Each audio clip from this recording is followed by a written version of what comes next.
다 같이 성경을 들고 일어서시기 바랍니다. 봉독해드릴 하나님의 말씀은 창세기 8장 20절에서 22절 말씀까지 제가 봉독해드리겠습니다. 이것은 하나님의 말씀입니다.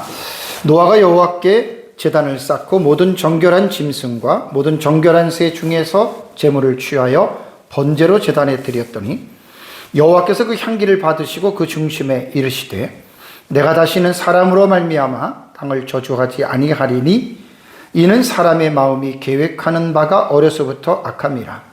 내가 전에 행한 것 같이 모든 생물을 다시 멸하지 아니하리니 땅이 있을 동안에 심음과 거둠과 추위와 더위와 여름과 겨울과 낮과 밤이 쉬지 아니하리라.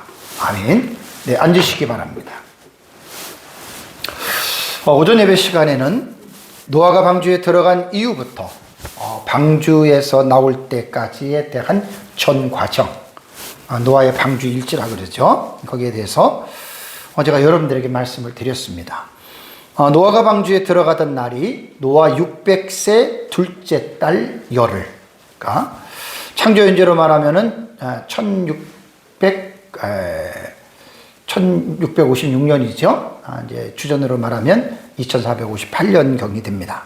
그때 이제 2월 10일 날 이제 노아가 방주에 들어갔고, 그러고 나서 7일 동안 방주 안에 머물러 있다가 2월 17일에 그때 비가 시작이 된 거예요. 그래서 비는 40일 동안 비가 내렸는데, 창세기 7장 11절에 비가 내리는 상황을 아주 간략하게만 말씀을 했는데, 큰 기품의 산들이 터지고 하늘의 창문들이 열렸다. 요거밖에 없습니다. 40일 동안 비가 내렸을 때. 그러나서 이제 40일 동안 비가 내리고 나서 이제 세상의 물이 범람해서 땅 위에 높은 산들이 다 잠기게 되었고, 그 다음에 땅에 있는 코로 숨을 쉬는 모든 생물들이, 생명체들이 이제 홍수로 죽임을 당했다라고 이제 이렇게 성경은 기록하고 있습니다. 우리가 노아의 홍수 사건을 보면서 이 세상의 역사가 지금까지 존재하는 가운데에 아마 이제까지 이렇게 큰 사건이 있었을까? 아니죠. 정말 엄청난 여러분 그러한 사건이었습니다. 그래서 제가 이제 오전 예배 마지막 시간에 전에도 계속 노아에 대한 설교할 때 계속해서 간간히 말씀을 드렸는데, 우리가 노아 시대에 하나님께서 전 인류를 홍수로 심판을 했다라고 하는, 하나님께서 왜 이러한 정말 어마어마하고 정말 끔찍하죠, 하나님이 왜 이러한 심판을 행하셨을까에 대한 이 원인과 이유를 우리가 알지 못하면 정말 하나님을 불의하다라고 하나님을 말할 수밖에 없습니다. 근데 우리가 성경을 통해서 전후 사정들을 다 살피고 성경에 나타난 그 내용들을 여러분 우리가 충분하게 우리가 이해를 한다면, 인간적으로 볼 때는 정말 어마어마한 정말 그 끔찍한 그러한 어떤 심판이었지만, 성경을 미루어서 볼 때는 하나님이 행하신 이 홍수 심판은 절대로 불의함이 없다. 그리고 그 하나님이 하신 이 심판은 정말 의로운, 정말 합당한 그런 심판이었다라고 하는 것, 제가 여러분들에게 말씀을 드렸습니다. 그래서 이제 오후 예배 때에 제가 세 가지 여러분들에게 말씀을 드리는 것 중에서 첫 번째가 노아의 홍수 심판은 하나님의 공의입니다. 그러니까 공의라고 하는 이 단어를 우리가 이해를 해야 됩니다. 선과 악을 공평하게 제재하시는 하나님의 성품이 공의입니다. 그래서 우리가 하나님의 사랑이라고 말을 할 때에는 한 부분만 우리가 사랑이라고 만약에 우리가 알고 있다면, 그것은 하나님의 사랑을 우리가 공의로운 공평한 사랑을 모르는 거예요. 그래서 공의에는 선과 악에 공평하게 하나님께서 제재하시는 하나님의 성품 속에서 우리는 노아 시대 때의 홍수는 심판을 받을 수밖에 없는 그러한 일들을, 그 심판을 받았던 모든 사람들이 하나님 앞에 그렇게 행하였다라고 하는 것. 그래서 제가 창조 언약에 대해서 여러분들에게 말씀을 드리고, 창조 언약을 결국은 노아 시대 사람들은 하나님 앞에 어긴 거예요. 거기에 대한 대가고, 두 번째는 하나님께서 언약의 신실하심을 노아의 홍수를 통해서 드러내셨죠. 그게 뭐냐면 노아의 가족과 또 방주에 실었던 모든 생명체들, 그들을 다시 이제 홍수가 마치고 나서 하나님께서 다시 이 세상의 역사를 다시 시작하잖아요. 그것이 바로 하나님이 창세기 1장 26절에서 28절에 창조 언약을 인간이 일방적으로 파기했지만 하나님은 그것을 파기하지 아니하시고 하나님은 창조 언약을 계속해서 이어가신다. 그래서 우리는 언약에 신실하신 하나님, 정말 하나님은 믿을만 합니다.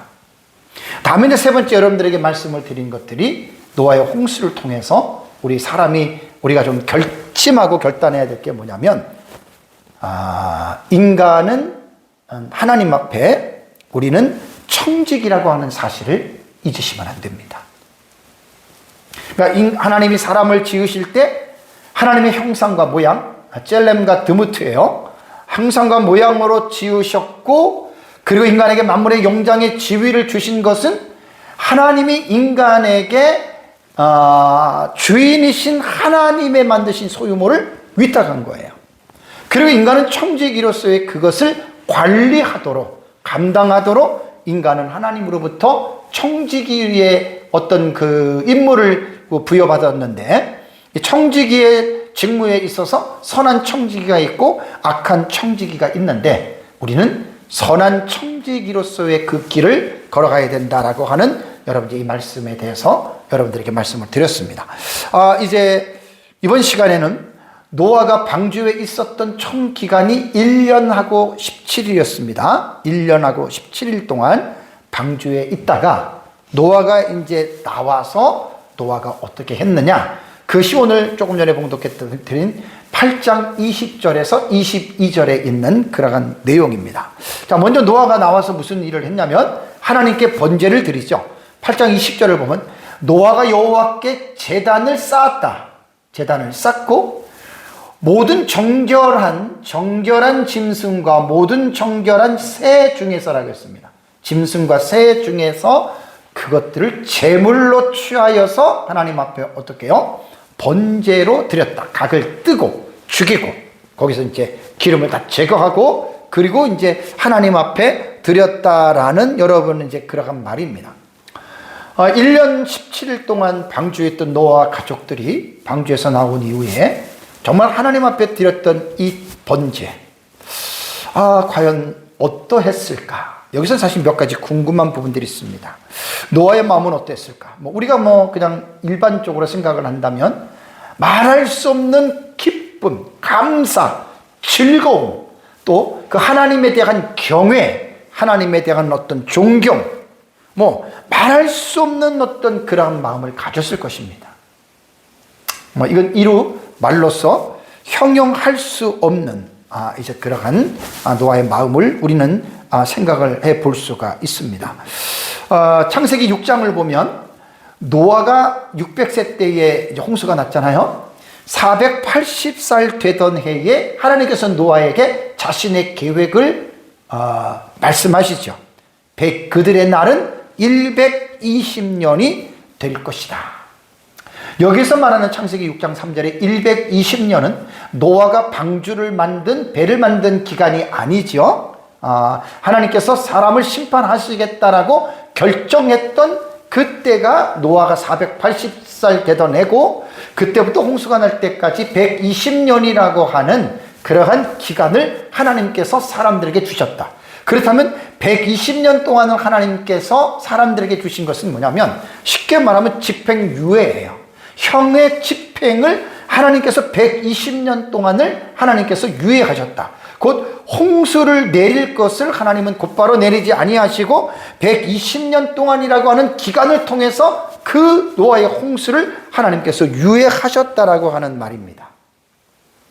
그러나서 실제로 노아가 방주를 만드는 기간은 우리가 지난번에도 설교를 했지만 잘 돼야 70년에서 80년 정도밖에 되지 않았다는 것입니다. 그래서 노아는 이제 이러한 모든 것들을 노아는 알고 하나님의 말씀을, 하나님을 경외했기 때문에 노아는 하나님께서 말씀하신 그 말씀을 철저하게 그대로 믿고 그 다음에 노아는 순종했습니다. 왜냐하면 자기에게 나타나서 말씀하시는 그 하나님이 의로우신 분이신 것을 노아는 믿었기 때문에 그 하나님께서 자신에게 명령했던 모든 명령들을 노아는 다 준행했다라고 이렇게 말씀을 했습니다. 그래서 제가 한 달 전에 성경에 나타난 9가지 언약에 대해서 여러분들에게 말씀을 드리면서 정말 우리는 하나님과의 관계가 언약적인 관계에서 우리는 하나님을 섬겨야 된다. 그래서 그 언약적인 관계의 언약의 기초와 언약의 내용이 뭐냐? 그것이 바로 성경 66권입니다. 그래서 하나님의 말씀을 우리는 약속의 관계로 우리는 성경을 보는 거예요.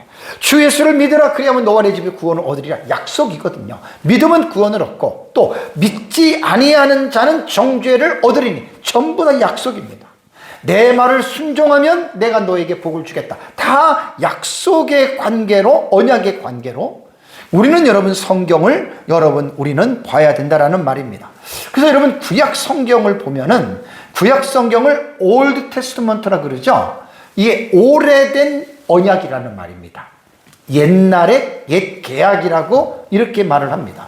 그러니까 우리가 이제 올드 테스트먼트라고 할 때에는 신약적인 신약 시대의 입장에서 볼 때는 옛날이 되는 거죠. 구약의 시대가. 그래서 이제 그 구약 성경도 우리가 이제 그 언약이라고 하는 테스트먼트라고 하는 이 용어를 사용했고 신약 성경도 뉴 테스트먼트입니다. 새로운 언약, 새로운 계약이다. 그러니까 이 새로운 계약은 예수님을 통해서 맺어진 언약이라는 거거든요. 그러면 예수님을 통해서 맺어진 뉴 테스트먼트라고 하는 이 단어는 새로운 언약이라고 해서 전혀 구약 성경에 맺었던 올드 테스트먼트라고 하는 그것과는 전혀 다른 새로운 내용인가? 그거는 아닙니다. 구약 성경에 기록된 옛 언약의 내용을 신약 시대에는 계승합니다. 그리고 그 언약이 많이 성취가 된 가운데에서 이제 신약 시대에는 바로 옛 언약의 내용을 계승하여 발전시킨 이것을 가리켜서 우리는 뉴 테스트먼트라고 우리는 이야기를 합니다. 자, 그럼 이제 노아가 방주에서 나와서 8장 20절을 보면은요. 8장 20절을 보면은 노아가 여호와께 제단을 쌓습니다. 제단은 돌 같은 걸로 이렇게 쌓는 거예요.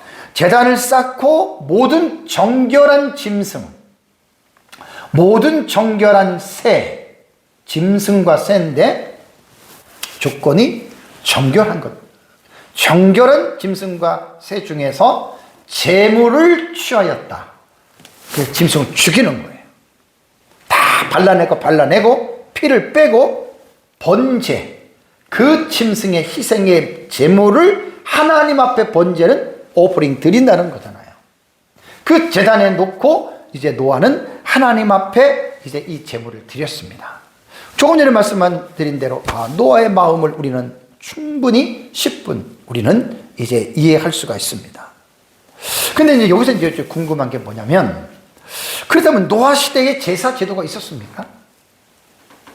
노아 시대는 불문법 시대란 말이에요. 하나님의 율법이 문서로 기록이 되어져 있지 않았기 때문에 이때는 우리가 어떤 법이 어떻게 존재했는지는 여러분 우리는 알 수가 없습니다. 그렇다면 노아 시대 때에 이렇게 확정된 이러한 제사 제도가 있었을까요? 우리는 없다고 봅니다. 다만 그냥 부모로부터 가정으로부터 내려오는, 가정으로부터 어떻게 보면은 내려오는 어떤 그러한 부분들을 여러분 우리가 그냥 미루어서 우리는 유추해서 이제 생각해 볼 수가 있습니다. 근데 이제 노아 시대 때는 번제는 없었는데 성경에 그러면 전의 문맥, 그러니까 창세기 8장을 기준으로 7, 6, 5, 4, 3, 2, 1로 쭉 우리가 전 문맥으로 돌아가면 번제를 드린 이러한 사건들, 사실들이 있었을까를 우리가 한번 찾아보면 돼요. 자, 창세기 3장 21절에 보면은요, 하나님께서 아담을 위하여 가죽 옷을 입히는 사건이 나오죠. 여러분 이것도 번제, 제물과 번제에 대한 부분과 상당히 여러분 연관성이 있습니다. 왜냐하면 하나님께서 아담과 그의 아내를 위하여 가죽옷을 지어 입혔다 그러잖아요. 이 말은 뭐냐면 에덴 동산에서 아담과 하와가 범죄하고 벌거벗었으나 범죄하기 전에는 부끄러워하지 않았는데 죄를 짓고 나니까 너무나 그게 창피한 거예요. 그래서 인간의 부끄러운 부분을 나뭇잎을 통해서 가렸어요.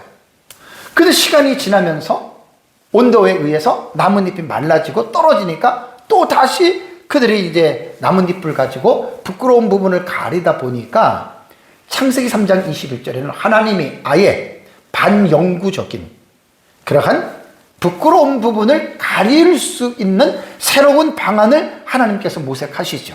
그것이 바로 뭐냐면 가죽옷을 지어서 하나님께서 아담과 하와에게 하나님께서 입히셨다라는 말입니다. 그럼 가죽옷은 뭘까요? 짐승의 껍데기입니다. 그럼 짐승의 껍데기를 어떻게 추출을 해야 돼요? 죽여야 되는 거예요. 이것이 성경을 보면은 창세기 3장 21절에 노아가 드린 번제, 제물과 이 번제와 유추해서 연관시킬 수 있는 가장 첫 번째 일어난 사건이에요. 이것은 하나님에 의해서 이루어진 사건입니다. 여기서 이제 우리가 창세기 3장 제가 설교할 때 여러분들에게 말씀을 드린 대로 가죽옷이라고 하는 것은 짐승의 희생입니다. 어떻게 보면 우리가 인간의 양심으로 볼 때는 만약에 이게 양이라고 볼 때는 양 2마리가 죽는 거잖아요. 그럼 생명을 존엄시하고 생명을 중시하는 하나님께서 그 죄 없는 양을 왜 죽인다는 말입니까? 죄 없는 양 2마리가 왜 죽었죠? 아담과 하와 때문에 죽은 거예요. 무엇 때문에? 아담과 하와의 부끄러운 그 부분을 가려주기 위해서 하나님께서는 죄 없는 짐승 2를 희생의 제물로 하나님이 죽이셨다. 그래서 사실은 이 하나님께서 가죽옷을 입힌 사건은 구속사적인 측면으로 볼 때는 상당히 여러분 이게 아주 중요한 여러분 이게 의미입니다. 그러니까 아담과 하와의 부끄러운 그 부분을 가리기 위해서는 죄 없는 짐승이 대신해서 이렇게 희생할 수밖에 없었다라고 하는 것. 그래서 여기에서 이제 우리는 구속사적인 어떤 성경 해석법으로 해석을 하면 여기서 가죽옷은 장차 이 세상에 나타날 인간의 죄와 허물을 덮어주는 카파르라고 하는 단어는 속죄는 덮다거든요. 가죽옷이 아담과 하와의 부끄러운 부분을 카파르 덮어준 것, 속죄해 준 것처럼 예수 그리스도의 십자가의 그 한 사람의 예수의 죽으심으로 말미암아 모든 인간의 죄를 하나님께서는 예수님의 십자가를 통해서 그 죄를 덮어주었다. 용서해 주었다. 우리는 이렇게 보는 것입니다. 두 번째 성경에 보면은 번제에 관해서 우리가 과연 그 노아 이전의 시대에 그러한 사실들이 있었느냐? 있었습니다. 그것이 가인과 아벨의 제사에 나타난 사건입니다.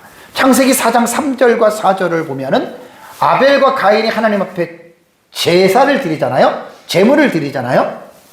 가인은 농사의 소산물로 드리고 아벨은 양의 첫 새끼와 기름을 여호와께 드렸죠. 근데 하나님은 가인과 그의 제물을 받지 않고 아벨과 그의 제물은 받으셨다 그랬죠. 여기서 아벨이 하나님 앞에 드린 양의 첫 새끼 어떻게 드린 줄 아십니까? 그냥 드린 게 아닙니다. 양의 첫 새끼를 죽인 겁니다. 죽여서 가죽 벗기고 옴을 다 태우고 전부 다 그 피를 다 빼고 그리고 나서 양의 그 순수한 살. 아벨은 그거를 하나님 앞에 제물로 드린 거예요. 이것도 제가 창세기 4장을 여러분들한테 설교를 할 때 아벨의 양의 첫 새끼를 드린 것은 구속사적 의미에서 매우 중요한 의미를 가지고 있다라고 제가 여러분들에게 말씀을 드렸습니다. 어떻게 아벨이 그런 제물을 드릴 수가 있었을까요? 그것은 충분히 창세기에서 우리가 유추할 수 있는 게 창세기 1장과 2장과 3장을 통해서 아벨은 아버지 엄마인 아담과 하와를 통해서 하나님 나라의 복음을 들었고, 그 다음에 창세기 3장 15절에 여인의 후손에 대한 계시의 이야기를 듣고 아벨은 믿었습니다. 지금 다시 창세기 3장 15절에 제가 내용을 여러분들에게 말씀을 드린다면 최소 5분에서 10분을 설교를 해야 되는데 그냥 제가 넘어가겠습니다. 그러니까 창세기 3장 15절에 나타난 여인의 후손은 장차 메시아로서 이 세상에 모든 사람들의 죄를 대신하여 십자가에 죽고 부활하시고 용서해 주시는 바로 메시아이신 예수 그리스도를 말하는 거예요. 그 여인의 후손이신 그 예수 그리스도가 이 세상에 와서 뱀의 후손이 여인의 후손의 뒷발꿈치를 상하게 한다라고 하는 말이 뭐냐면 예수님을 십자가에 못 박아 죽이겠다고 하는 그 의미가 창세기 3장 15절에 원시복음의 이 내용이 여러분 기록이 되어져 있었습니다.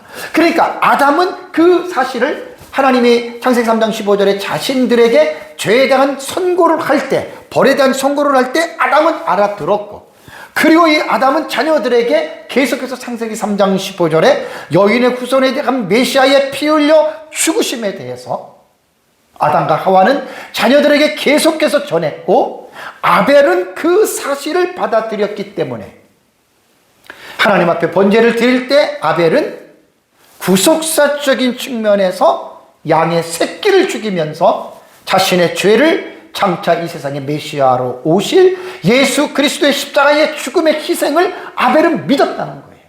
이게 인간적인 생각으로는 의아하게 되겠지만 성경 전체를 통해서 하나님께서 섭리하시는 하나님의 역사를 볼 때 성령 하나님께서는 충분히 이 복음에 대한 사실을 아벨에게 알게 하시고 깨닫게 하시고 믿게 했기 때문에 아벨도 양의 첫 새끼를 하나님 앞에 제물로 드렸다라고 하는 말입니다. 그래서 성경은 우리가 구속사적인 측면, 제가 지금 설교하는 중요한 큰 주제는 하나님 나라거든요. 하나님 나라의 이 주제 하위 태제, 밑에 있는 태제가 그게 바로 구속사, 언약신약, 모형론 이런 것들입니다.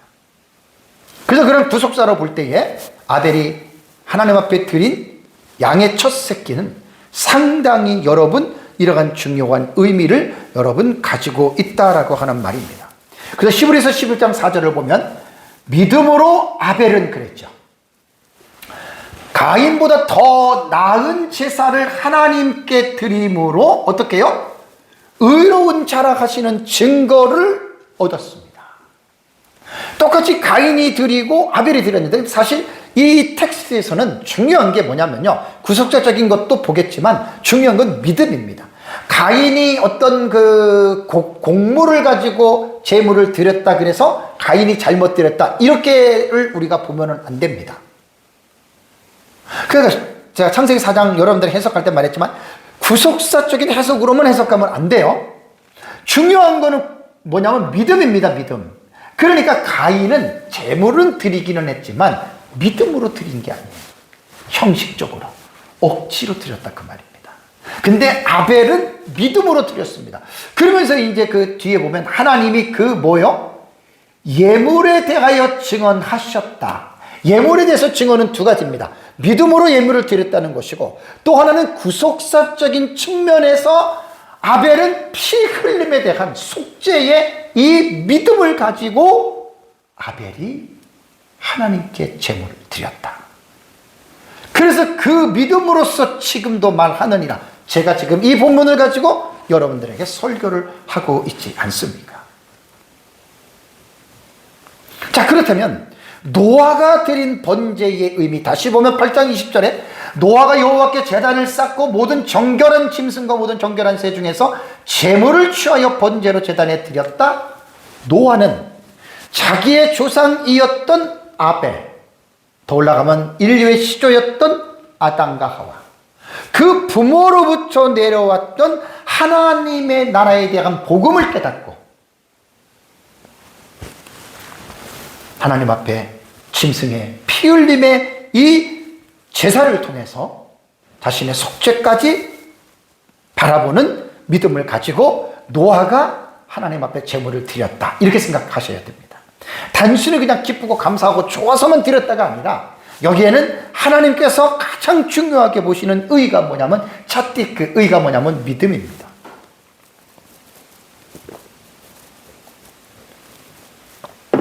믿음을 하나님이 보신 거예요. 노아의 믿음을. 율법에 기록된 구약의 희생제사는 정결한 짐승이 사람의 죄를 대신하여 죽는 대속 제물이었어요. 그러니까 구약의 수천 년 동안에 하나님께서 불문법 시대나 성문법 시대에 이렇게 짐승의 희생을, 속죄제물을 통해서 하나님 앞에 드려지는 번제는 궁극적으로 창세기 3장 15절에 게시된 여인의 후손의 대속의 죽음을 통해서 모든 죄인들의 죄가 용서를 받는다 라고 하는 사실을 말해주고 있다라고 하는 것. 그래서 노아는 이러한 믿음을 가지고 이제 드렸다라는 말입니다. 자, 그렇다면 노아가 드린 번제에 대한 의미에 대해서 말씀을 드리겠습니다. 이걸 어떻게 우리는 봐야 돼요? 이 당시에는 뭐 정결한 짐승, 부정한 짐승 정해지지 않았어요. 근데 어떻게 알았을까요? 지난주 제가 설교했던 내용을 여러분들이 참조하시면 됩니다. 그래서 이제 이 노아가 번제를 드린 것, 조금 전에 제가 구속사적인 측면으로 말씀을 드린 것이고, 여기서 제가 이제 그 자료를 보다 보니까 노아가 드린 번제에 대한 의미에 두 사람의 유명한 신학자들의 그 해석이 상당히 일리가 있어서, 첫 번째는 성경 신학자인 게랄더스 보스라고 하는 아주 유명한 깊은 신학자입니다. 보스는 성경 전체를 하나님의 점진적인 구속 계획을 나타내는 것으로, 구속사로 성경을 이제 강조했던 분이시거든요. 그러니까 성경 전체의 해석을 예수 그리스도의 십자가와 구속의 사건을 중심으로 성경을 보는 거예요. 상당히 중요한 겁니다. 보수는 말하기를 뭐라고 얘기를 했냐면, 노아의 번제는 예수 그리스도의 구속의 사역으로 이어지는 계시의 발전 단계 중에 하나다. 요게 이제 중요한 거예요. 그러니까 성경에 하나님의 계시가 첫 번부터 실물을 딱 드러내는 것이 아니라, 첫 번째는 양파를 생각한다면 껍데기를 처음부터 많이 껍데기를 싸놨어요.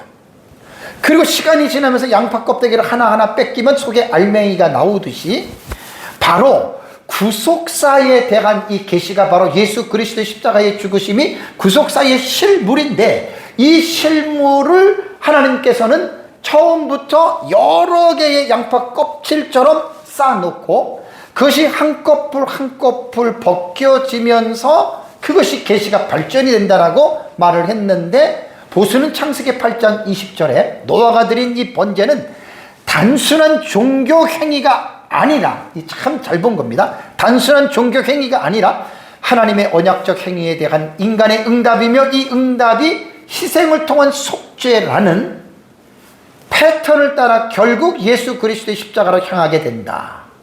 이게 발전 단계라는 거예요. 그래서 이제 이 노아의 드린 번제는 언약적 제사의 기초로 해석을 합니다. 상당히 깊은 해석입니다. 두 번째는 조직신학자인 헤르만 바빙크입니다. 화란 신학자, 참 유명한 분이세요. 이분은 어떻게 또 보냐면, 그렇게도 봐요. 이분도 이렇게는 보지만, 노아를, 아담의 역할을 부부로 이어받은 제사장적 인물로 봅니다. 상당히 특이해요, 이것도요. 왜냐하면 아담은 초기 인류의 대표였잖아요. 근데 노아 시대 때 사람이 다 죽고 노아로 그 바통이 이어지잖아요. 그러니까 노아는 아담을 이어받아, 아담을 대신해서 대제사장, 이 제사장적인 인물로 본다는 이야기예요. 상당히 여러분 이거는 중요합니다. 그래서 노아가 번제를 드리는 행위를 하나님의 은혜에 감격 어린 응답일 뿐 아니라, 이건 기본이고요, 인류를 대표하는 거예요. 노아가 인류를 대표해서 하나님 앞에서는 제사장적 기능을 수행하는 것이다. 참 이 두 학자가 보는 것이 서로 다른 게 아니라 상호 보완해서 우리에게 가르쳐 주는 거예요. 그래서 이제 모세의 율법에 하나님께서 가르쳐 주죠. 장차 아론과 그의 후손들이 감당할 제사장 제도의 원형이 바로 노아가 하나님 앞에 번제를 드린 사건으로 보는 거예요. 그러면서 이제 이것은 아까 이제 그 보스가 말한 것처럼 구속사가 발전 단계 계속해서 점진적으로 나가듯이 이 제사장의 제도는 예수 그리스도는 완전한 대제사장으로서 영원한 대제사장으로서 인류의 모든 죄를 짊어지시고 십자가에서 죽으셨다라고 하는 참 두 학자의 아주 깊은 해석입니다. 그래서 노아가 드린 여러분 우리가 번제를 단순히 그냥 하나님이 나를 살려주었다라고 하는 이것에서 여러분 그치면은 안 된다는 거예요. 이런 것들을 여러분들이 잘 이해를 하시면은 여러분 되겠습니다. 그러고 나서 이제 노아가 하나님 앞에 이러한 번제를 드렸잖아요. 노아가 이런 하나님 앞에 번제를 드렸는데 하나님께서 어떻게 되냐면 그 번제를 받으세요. 8장 21절을 보면 여호와께서 그 향기를 받으시고 그랬죠. 그러니까 노아가 하나님 앞에 드려진 번제, 제물 받았다는 거예요. 여기서 우리가 오해하면 안 될 게 그냥 제물 하나만 보면은 안 돼요. 가인과 아벨이 드린 그 제사에서 제가 그때 강조를 했잖아요. 그 성경을 보면 가인과 그 다음에 그가 드린 제물, 그 다음에 아벨과 그가 드린 제물. 그러니까 제물만 하나님이 받는 게 아니라 제물을 드린 그 사람도 함께 받는다는 거 꼭 기억하셔야 돼요.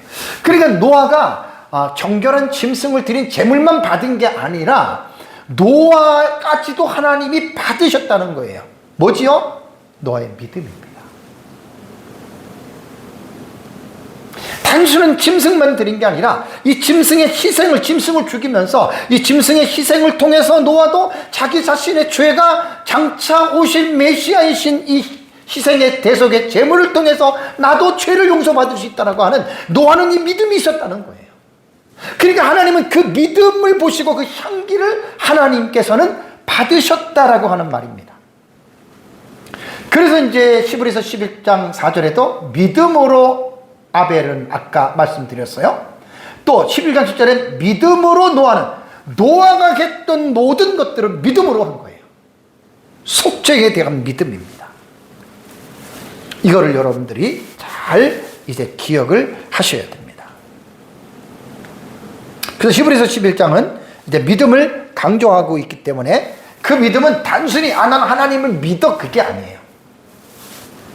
구속사적인 측면에서 말하는 믿음은 인류의 죄를 대신해서 용서해 주시는 바로 예수 그리스도의 십자가의 그 희생의 그 믿음을 여러분 말을 하고 있다라고 하는 말입니다. 여러분 신약 구약 시대에는 이러한 짐승을 잡아가지고 이제 하나님 앞에 제물을 드려가지고 제사를 지냈잖아요. 그러니까 신약 시대는 여러분 구약 시대 같이 짐승을 제물로 우리는 드리지 않잖아요. 우리가 신약 시대에 우리가 제물로 드리지 않는 이유는 예수 그리스도께서 십자가에 죽으신 그 사건 자체가 완전히 예수님의 한 번 드려진 희생의 제물을 통해서 더 이상 희생의 제물은 드릴 필요가 없어졌다라고 하는 말입니다. 그러니까 예수님 때문에 그러한 것들이 다 여러분 그것이 필요 없습니다. 그러니까 우리가 주일날 교회에 오늘 나와서도 우리가 구약시대 같으면 짐승을 갖고 와야 돼요. 그럴 필요가 전혀 없잖아요. 왜 그러냐면 예수님 때문입니다. 예수님의 공로를 힘입어 우리가 그것도 믿음으로 우리가 교회를 나오는 거예요. 우리가 한 주간 동안 내가 선하게 살았고 한 주간 동안 내가 정말 의롭게 살았기 때문에 그 삶의 어떤 선한 열매 때문에 그것이 우리에게 근거가 되고 그것이 의가 돼서 우리가 하나님 앞에 정말 주일날 예배를 드리러 나왔다면 그 사람은 정말 회개해야 됩니다. 우리의 예배의 근거는 우리 인간의 행위로 말미암아 예배를 나오는 게 아니에요. 내가 한 주간 동안 거룩하게 살았다고 해서 그것 때문에 그것이 근거가 돼서 그것이 의롭기 때문에 우리가 하나님 앞에 떳떳하게 나오는 게 아니라 내가 의롭게 살건 죄를 졌던 간에 우리는 주일날 하나님 앞에 나올 때는 예수 그리스도의 십자가의 그 구속의 피를 믿는 그 믿음 하나 때문에 우리는 믿음으로 부족하고 연약해도 우리는 주일날 하나님 앞에 나와서 우리는 정말 믿음으로 하나님 앞에 예배를 드리는 겁니다. 이 사실을 잊지 마시기 바랍니다. 바리새인들처럼 일회에 2번 금식하고 소득의 11조를 드리고 내가 바르게 착하게 살았기 때문에 그것이 내 의가 돼가지고 주일날 고개를 뻣뻣이 들고 하나님 앞에 나는 참 의롭습니다. 이거는 정말 하나님 앞에 나오는 자세가 아니에요. 우리는 예수 그리스도의 공로를 힘입어. 그게 여러분 우리의 믿음입니다. 그래서 신약시대에는 시편 116편 12절 14절을 보면 내게 주신 모든 은혜를 내가 무엇으로 보답할까? 내가 구원의 잔을 들고 여호와의 이름을 부르며 여호와의 모든 백성 앞에서 나의 소원을 여호와께 갚으리로다. 구원의 잔을 들고 나오는 거예요.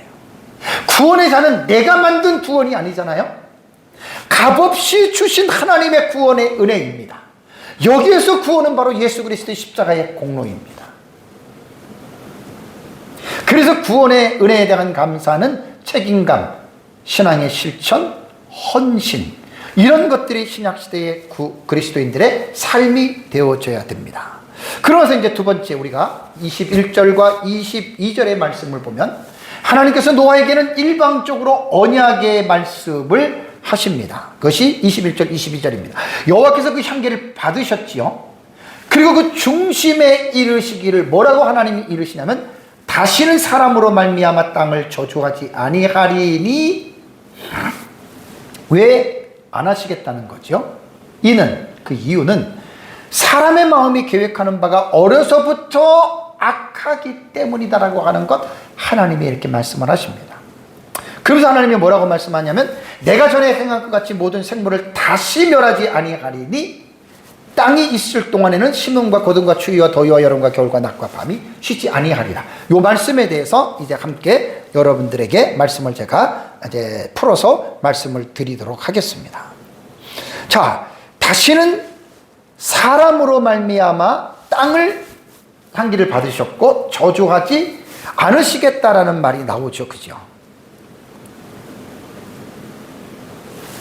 여기에서 하나님께서는 인간의 연약함을 아시는 거예요.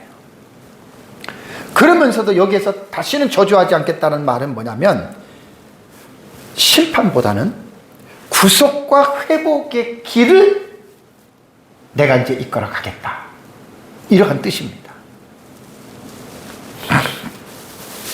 여기서 또 하나 우리가 잊어서는 안 되는 것이 인간의 자유의지를 한번 우리가 생각해 볼 수 있어야 됩니다. 자유의지. 하나님께서 사람을 지으셨을 때 하나님의 형상과 모양대로 지으셨지만 윤리적인 측면에서는 하나님께서 인간 각자가 스스로가 알아서 외부의 구속이나 제약을 받지 않고 자기 스스로가 결정해서 행할 수 있는 이러한 자유의지를 하나님께서는 모든 사람들에게 하나님께서 여러분 부여하셨습니다. 저는 정말 하나님이 인간을 창조하신 그런 원칙 속에서 하나님이 모든 사람에게 자유의지를 주셨다라고 하는 이거 하나 생각하면 얼마나 놀라운 정말 그러한 복인지 모릅니다. 만약에 하나님께서 사람을 로봇으로 만들었다고 생각해 보십시오. 그 자기 자유의지가 없는 거예요. 자기 의지가 아예 필요하지 않는 거예요. 감정도 필요 없는 거예요. 그냥 하나님이 하라는 대로만 하면 돼요. 그거는 하나님께서 정말 최고의 가치로 창조한 건 아니죠. 로봇처럼 만들었다면 기계밖에 안 되는 거죠. 만약에 여러분들이 무슨 일을 행할 때 여러분들의 의지가 누구의 간섭을 받고 조종을 받는다면 여러분 어떻게 생각합니까? 사회주의, 공산주의 같은 데가 그러잖아요. 그냥 정부에서 하라는 대로 하기 싫어도 안 하면은 죽이고 감옥에 가두고. 그래서 하나님은 모든 사람들을 자유의지를 주셨다라고 하는 거 여러분 감사하셔야 됩니다. 이 자유의지에 비해서 우리가 하나 잊어서는 안 될 것이 뭐냐면 인간은 책임적인 존재로 하나님께서 만드셨다. 꼭 잊지 마시기 바랍니다. 행동은 자유지만 하나님은 모든 행동에 책임을 묻는다라고 하는 것. 이건 결코 여러분들이 잊으시면 안 됩니다. 자, 그리고 나서 이제 또 하나 이 본문에서 볼 수 있는 게 하나님은 사람의 악함을 어떻게 해요? 아신다 그랬죠. 21절에. 이는 사람의 마음이 계획하는 바가 어려서부터 악함이라 하나님께서는 이 부분을 아신다라고 하나님께서 말씀을 했습니다. 그렇다면 하나님이 과연 사람을 몰랐을까요? 그건 하나님이 아니죠. 하나님은 다 아셔요. 아시지만 이 말씀을 조금 더 우리가 깊이 있게 숙고하면 하나님께서는 사람에게 자유의지를 완전히 퍼펙트하게 준 거예요. 그러면서 인간에게 이러한 완전한 자유의지를 부여하셨음에도 불구하고 인간이 그 전혀 잘못된 결정을 하면서 인간이 그렇게 살아간 행위에 대해서 하나님이 아쉽다라는 표현으로 봐야 됩니다. 하나님이 전혀 이럴 줄 몰랐다? 그렇게 보면은 하나님의 전지하심이 문제가 생기잖아요. 아쉬운 표현이에요.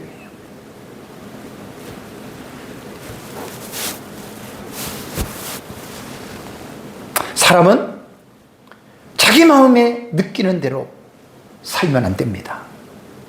인간의 행위는 모든 것들이 우리 자유의지는 계시의존 사색을 통해서 성경 66권인 하나님의 말씀을 기준으로 해서 저와 여러분들은 잘 결정하고 살아가야 됩니다.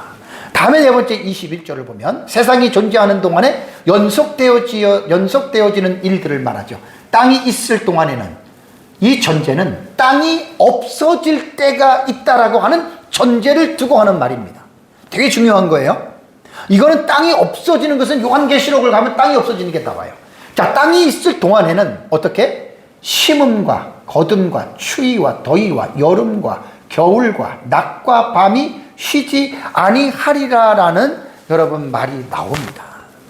그렇다면 여러분 여기에서 여름 심음과 거둠 이런 것들 사계절 같은 경우 여기서는 우리가 좀 생각해 봐야 될 게 뭐냐면 특히 추위와 더위 같은 이러한 변화무쌍한 기온은 인간에게 여러분 상당히 고통스러움을 가져다 주지요. 그렇다면 이게 추위와 더위라고 하는 인간의 이러한 고통을 야기시키는 이러한 기온은 언제 생겼을 것 같습니까?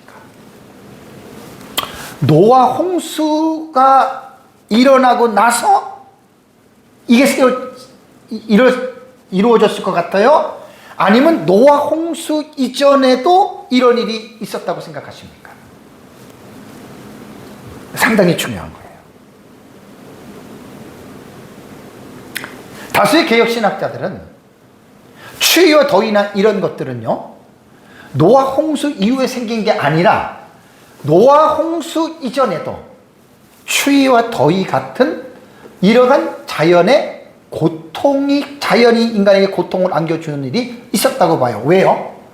아담과 하와가 범죄하면서 땅이 저주를 받았잖아요. 그렇죠? 그럼 땅이 저주를 받는 가운데에 이러한 추위와 더위 같은 것들은 아담의 범죄 이후에 이러한 질서들이 있어 왔다는 것으로 여러분 우리는 받아야 됩니다.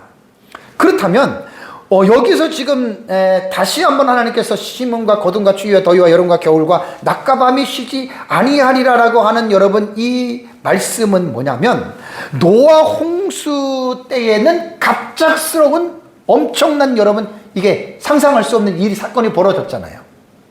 이 사건이 벌어지고 얼마나 사람이 암담하잖아요. 어떻게 될지 모르잖아요.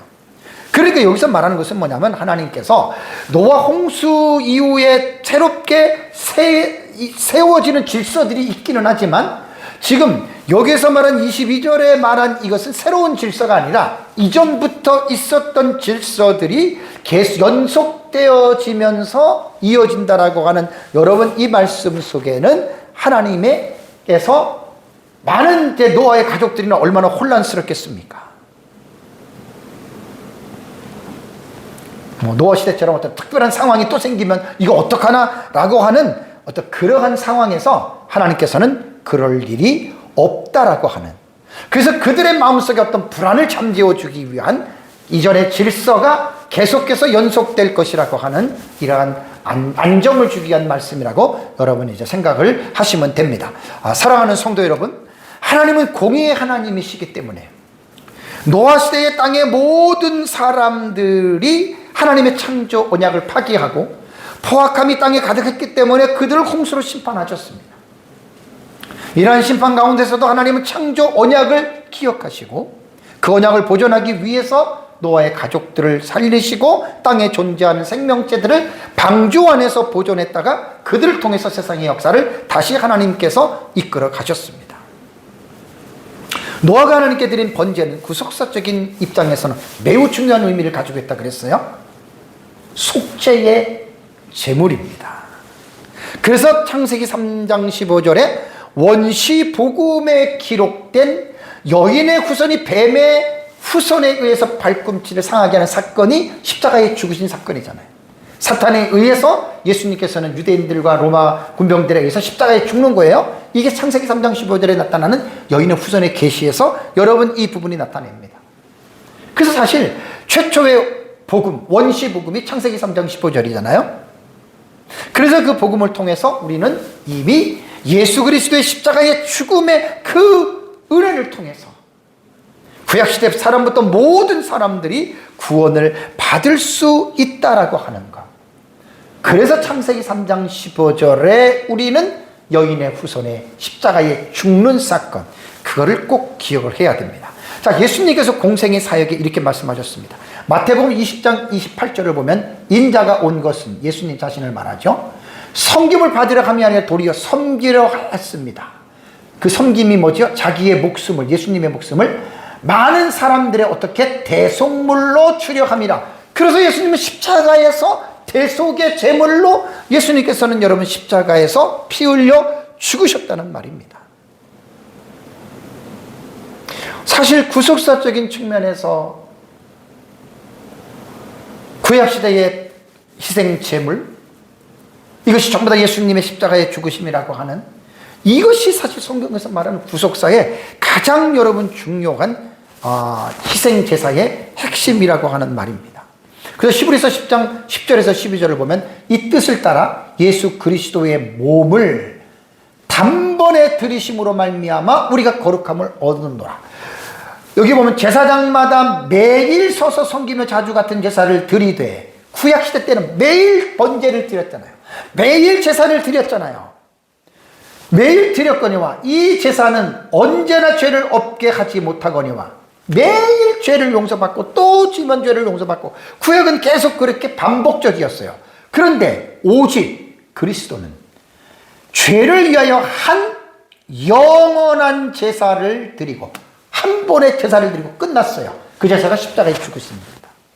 그래서 더 이상 우리가 주님 앞에 나와서 희생의 제물로 주님 앞에 제물을 드릴 필요가 전혀 여러분 우리는 없다는 것입니다. 여기서 여러분 우리는 감사해야 됩니다. 우리는 예수 그리스도를 통해서 영원한 형벌을 받아 죄 용서를 받은 이제 하나님의 자녀가 됐습니다. 우리의 잘남이 아니고 예수 그리스도의 대속의 희생의 제물로 우리는 그 사실을 믿음으로 우리는 구원을 받은 거예요. 그러면 왜 신약 시대에는 우리가 하나님 앞에 희생 제사를 드리지 않느냐? 아까 히브리서 말씀대로 한 영원한 제사를 드렸기 때문에 그러한 제사를, 제물을 드릴 필요가 전혀 없습니다. 그 여기서 우리가 하나를 꼭 기억해야 될 게, 마지막 적용적인 부분에서는요, 신약 시대는 형식적인 제사를 안 드리잖아요. 그러면 우리는 어떻게 하느냐? 예수 그리스도의 구속을 받은 성도들은 삶 자체가 하나님 앞에 제사를 드려지는 것이라고 하는 이 사실을 여러분 꼭 기억을 하셔야 됩니다. 로마서 12장 1절을 볼까요? 마지막 결론 부분에 참 중요합니다. 그러므로 형제들아 내가 하나님의 모든 자비하심으로 너희를 권하노니 라는 말을 했죠. 너희 몸을 그랬습니다. 구원받은 사람을 말하는 거예요. 우리 몸을 하나님이 기뻐하시는 거룩한 산 제물로 드리라. 지금 로마서 12장 1절은 되게 중요한 말입니다. 이는 너희가 드릴 영적 예배다. 그럼 구약의 본문과 신약의 지금 로마서 12장 1절은 상당히 깊은 연관이 있습니다. 여기서 몸이라고 하는 말은 단순히 육체만 말하는 것이 아닙니다. 자신의 인간의 인격 전체를 말하고요, 인격만 말하는 것이 아니라 그리스도인들의 삶 전체를 말하는 겁니다. 너희 몸을, 너희 인격을, 너희의 삶을, 이렇게 이 몸을 확장해서 여러분 우리는 해석을 해야 됩니다. 너희 몸을 산 제물로 드리라는 말입니다. 산 제사. 자, 구약 시대에는 번제를 드릴 때 제물을 어떻게 드렸어요? 죽여서 드렸죠. 신약 시대에는 죽여서 드리는 제사가 아니라, 너희 몸을 죽이는 게 아니라 너희 몸을 살아있는 자체로라는 말입니다. 그러니까 신약 시대에는 죽은 제사가 아니라 살아있는 우리의 인격, 우리의 삶 자체가 하나님 앞에 어떻게 해요? 예배를 드리는 것이, 이것이 구약 신약 시대의 제사라는 말이에요. 너무 여러분 중요합니다. 여기 동사 하나를 생각해 봅시다. 산 제물로 드리라.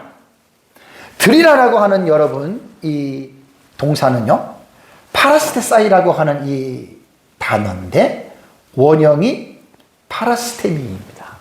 동사가 나오면 제가 동사를 파스, 분해하지요. 이건 부정과거, 능동태이면서도 이것은 동사라기보다는 그냥 부정사의 역할을 합니다. 자, 그러면 부정과거는 제가 여러분들한테 늘 말해요. 영어로 말하면 아우르시다 그러죠. 이 아우르시다 해석이 되게 중요해요. 부정과거는 시간보다는 시상으로 해석을 하라는 거예요. 과거라고 하는 말은 시간이잖아요. 그렇죠? 부정과거는 그 시간을 말하는 게 아니라 여기에 과거라는 시간보다는 시상은 뭐예요? 동작 자체를 강조하는 거예요. 드리는 것을 강조하는 거예요. 시간을 말하는 게 아니라. 그래서 헬라어의 부정과거의 해석은 두 가지가 존재한다 그랬죠? 두 가지. 단회적으로 해석하거나 단호함으로 해석을 하라는 것입니다. 그러면 단회적이나 단호함은 문맥을 통해서 우리는 이것을 결정을 하는데, 너희 몸을 하나님이 기뻐하시는 거룩한 산제물로 드리는 것이 한 번에 드리고 끝나는 게 아니에요. 계속적으로 어떻게 해요? 드리는데 단호함이라는 거예요. 강조용법이에요. 적당이라는 뜻이 아니에요.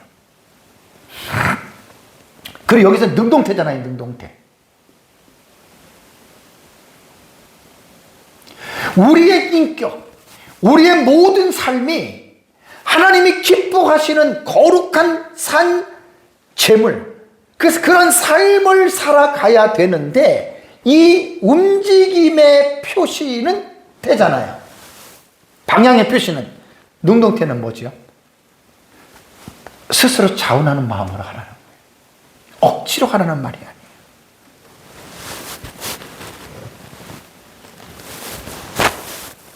우리가 하나님을 섬기고 하나님 앞에 헌신할 때 억지로 하는 것들은 여러분 하지 마세요. 신약성경의 헬라어 동사의 태를 보면 거의 다가 능동태 내지는 중간태입니다.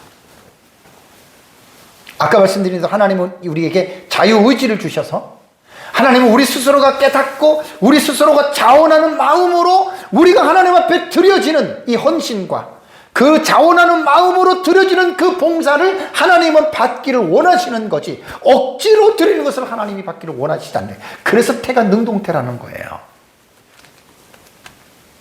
이렇게 하는 것이 너희가 드릴 영적 예배니라.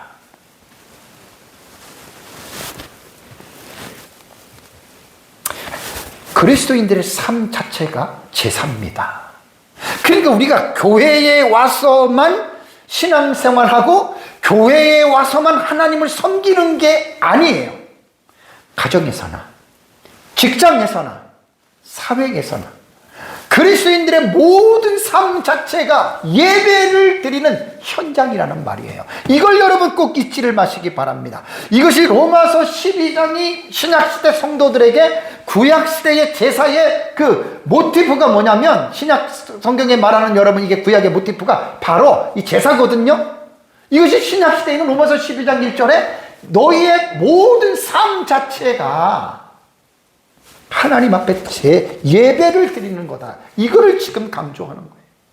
교회에 와서만 우리가 그리스도인이고 교회에 와서만 하나님을 믿는 게 아니라는 말이에요. 제발 잊지 마시기 바랍니다.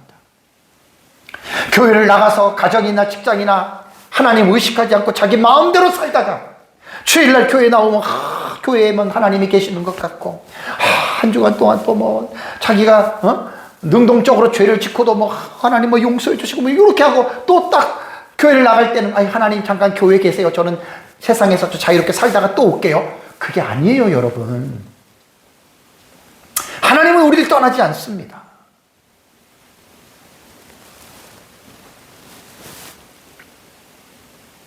너희 몸을 하나님이 기뻐하시는 거룩한 산 제물로 드리라. 우리들의 삶 전체가 하나님 앞에 예배를 드리는 거예요. 교회에서 드리는 이 예배는 형식적인 예배고 이것만이 예배가 아니라는 거예요. 삶 자체가 예배. 교회가 성도들에게 이걸 가르쳐 줘야 되는 거예요. 직장에서 직장 생활도 그것이 예배의 한 분야로서 직장 생활을 하시라는 말이에요. 학생들이 학교에 가면 교회에서 예배 드리는 것처럼 학교에서 생활하라는 거예요. 사업장에서도 장사할 때에도 하나님 앞에 예배를 드리는 것처럼 사업장에서 장사를 하라는 거예요. 이게 여러분 신약 시대에 그리스도인 성도들이 살아야 할 가장 중요한 삶의 원칙입니다. 이름을 알지 못하고 그냥 세상에서 방황하면서 하나님의 의식도 없이 마음대로 멋대로 살다가 교회 가면 용서해 주니까 또 주일날 와가지고 그럼 뭐가 잘못해서 한참 잘못된 거예요.